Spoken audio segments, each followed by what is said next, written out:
నేడు ప్రకాశం జిల్లాలో సీఎం జగన్ పర్యటిస్తున్నారు. వెలిగొండ ప్రాజెక్టుకు సంబంధించిన సొరంకాలను ముఖ్యమంత్రి ప్రారంభిస్తారు. గత ఎన్నికల్లో తమ పార్టీని గెలిపిస్తే ఏడాదిలోపే పూల సుబ్బయ్య వెలిగొండ ప్రాజెక్టును పూర్తి చేస్తామని హామీ ఇచ్చిన జగన్ ఇప్పటికీ ప్రాజెక్టు పూర్తి చేయలేదని స్థానిక రైతులు ఆరోపిస్తున్నారు. దీనికి తోడు పరిహారం అందలేదనే కోపంతోనూ అక్కడ వారున్నారు.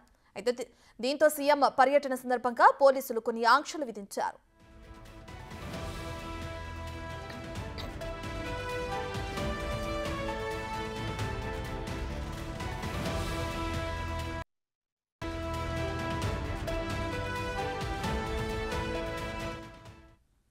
సీఎం జగన్ వెలుగొండ ప్రాజెక్టు సభను అడ్డుకోకుండా రైతులకు పోలీసులు నోటీసులు పంపారు. ముంపు గ్రామాల పరిహారం కోసం సీఎం సభలో అడ్డుకుంటే కేసులు నమోదు చేస్తామని హెచ్చరిక జారీ చేశారు.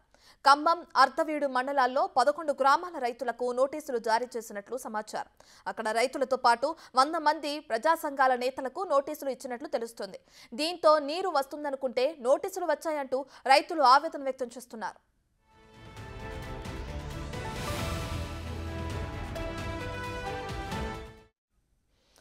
ఇదే అంశానికి సంబంధించి మరింత సమాచారాన్ని మా ప్రతినిధి జయరాం అందిస్తారు. సో జయరాం, వెలిగొండ ప్రాజెక్టు సంబంధించి అటు ముఖ్యమంత్రి నేడు ప్రకాశం జిల్లాలో పర్యటిస్తున్నారు. దీనికి సంబంధించిన డీటెయిల్స్ ఏంటి? మరికొద్ది సేపట్లో సీఎం జగన్మోహన్ రెడ్డి వెలిగొండ ప్రాజెక్టు ఇటు సందర్శించున్నారు. అక్కడ 2వ టనల్ అయితే ఈ రోజు ప్రారంభించున్నారు. అయితే ఇప్పటికే ఈ ప్రాజెక్టు 1వ టనల్ అంతా గత ప్రభుత్వంలో పూర్తయింది. ఈ ప్రభుత్వంలో 2వ టనల్ పూర్తయింది. అయితే CM Jaganmohan Reddy opposition leader ఉన్నప్పుడు కూడా వైఎస్ఆర్ కాంగ్రెస్ పార్టీ అధికారంలో వచ్చిన ఏడాదిలోనే ఈ వెలిగొండ ప్రాజెక్టు పూర్తి చేస్తాం, అదేవిధంగా సాగుకు ఈ నీరు అందిస్తామని కూడా ఆయన చెప్పడం జరిగింది. అయితే ఈ 5 ఏళ్ళు కూడా అయితే ఒక 2వ టన్నులు మాత్రమే కంప్లీట్ అయింది. ఇప్పటికైతే నిర్వాసితులకు కూడా ఇప్పటికే 1 రూపాయి కూడా వాళ్ళకు డబ్బులు ఇచ్చిన పరిస్థితి కూడా అక్కడ లేదు. అయితే సీఎం జగన్ ఈ రోజు ఈ వెలిగొండ ప్రాజెక్టు రాకతో ఇటు రైతులు ఎవరైనా ఈ సభ దగ్గరకు వచ్చి ఈ తమకు ఈ నష్టపరిహారం కోసం ఎవరన్నా ఇటు అడుగుతారనే ఉద్దేశంతో కూడా అయితే ఇప్పటికే ఈ ఖమ్మం, అర్ధవీడు ఈ మండలానికి సంబంధించి ఒక 100 మంది ఈ రైతులకు అయితే ఇప్పటికే స్థానిక పోలీసులు అయితే నోటీసులు జారీ చేశారు. వీరందరినీ కూడా అయితే ఆయా స్టేషన్ల పరిధిలో అయితే బంధించారు. ఇప్పటికే మార్గపురం రూరల్ స్టేషన్ లో అయితే ఒక 50 మంది రైతులు అయితే అక్కడ నిర్వహించిన పరిస్థితి కూడా అక్కడ ఉంది. రైట్ జయరాం, అయితే గత ఎన్నికల్లో తమ పార్టీని గెలిపిస్తే ఒక 1 ఇయర్ లోపే పూల సుబ్బయ్య వెలిగొండ ప్రాజెక్టును పూర్తి చేస్తామని హామీ ఇచ్చారు జగన్. అయితే అది పూర్తి కాలేదు. సో దీంతో ఆగ్రహంతో ఉన్న రైతులకి అక్కడ మళ్ళీ ప్రభుత్వమే నోటీసులు ఇచ్చి ఎటువంటి ఆందోళన చేయొద్దు అని కూడా చెప్పడం చూస్తున్నాం. దగ్గర 11 గ్రామాల రైతులకు కూడా నోటీసులు ఇవ్వడం కూడా మనం చూస్తున్నాం. అసలే ఏపీలో ఎలక్షన్స్ ఉన్నాయి. ఈ టైంలో ఈ విధంగా చేయడం వల్ల అటు వైసీపీ పార్టీకి మైనస్ అవుతుంది అనుకోవచ్చు అంటారా?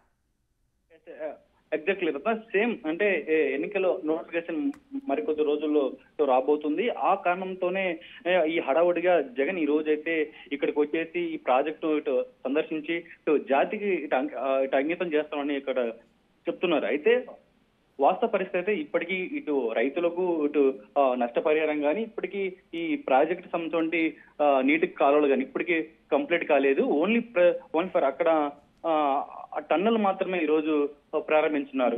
మరో పక్క మాత్రం వైసీపీ ప్రభుత్వం ఇటు అధికారంలో వచ్చిన ఏడాదిలోనే ఈ ప్రాజెక్ట్ పూర్తి చేసిన పూర్తిగా ఇటు సాగునీరు అందిస్తామని చెప్పినది. అయితే ఈ రోజు చూసినట్టయితే కనీసం ఈ ప్రాజెక్ట్ దగ్గరికి రైతులు రాకుండా ఇటు అడ్డుకోవడాన్ని అయితే ఇటు స్థానిక రైతులతో పాటు స్థానిక ప్రజలైతే ఇటు తీవ్రంగా ఖండించిన పరిస్థితి ఇక్కడ చూస్తున్నాం. Right, thank you Jayaram.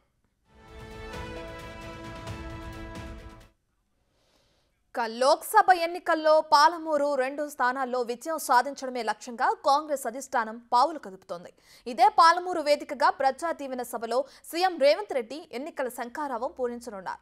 సాయంత్రం 5 గంటలకు ఎంవీఎస్ కాలేజ్ గ్రౌండ్ లో కాంగ్రెస్ భారీ బహిరంగ సభ నిర్వహించనున్నారు. సొంత జిల్లా కావడంతో ఇక్కడి నుంచే సీఎం ఎన్నికల ప్రచారానికి శ్రీకారం చుట్టనున్నారు. కాంగ్రెస్ ఎంపీ అభ్యర్థి వంశీచంద్ రెడ్డి నిర్వహించిన పాలమూరు న్యాయయాత్ర ముగింపు సభ సందర్భంగా ఏర్పాటు చేస్తున్న ఈ సభను విజయవంతం చేయాలని భావిస్తున్నారు. మహబూబ్ నగర్ స్టేడియం గ్రౌండ్ నుంచి సభా ప్రాంగణానికి సీఎం రేవంత్ ర్యాలీగా వెళ్లే అవకాశం ఉండడంతో పోలీసులు పటిష్ట బందోబస్తు ఏర్పాటు చేశారు. సుమారు 1,00,000 మంది సభకు తరలిరానున్నారని కాంగ్రెస్ నాయకులు చెబుతున్నారు.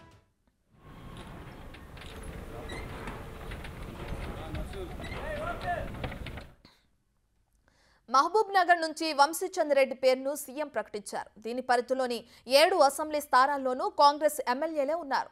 ఈ స్థానం పరిధిలోనే కొడంగల్ నుంచి రేవంత్ రెడ్డి ప్రాతినిధ్యం వహిస్తున్నారు.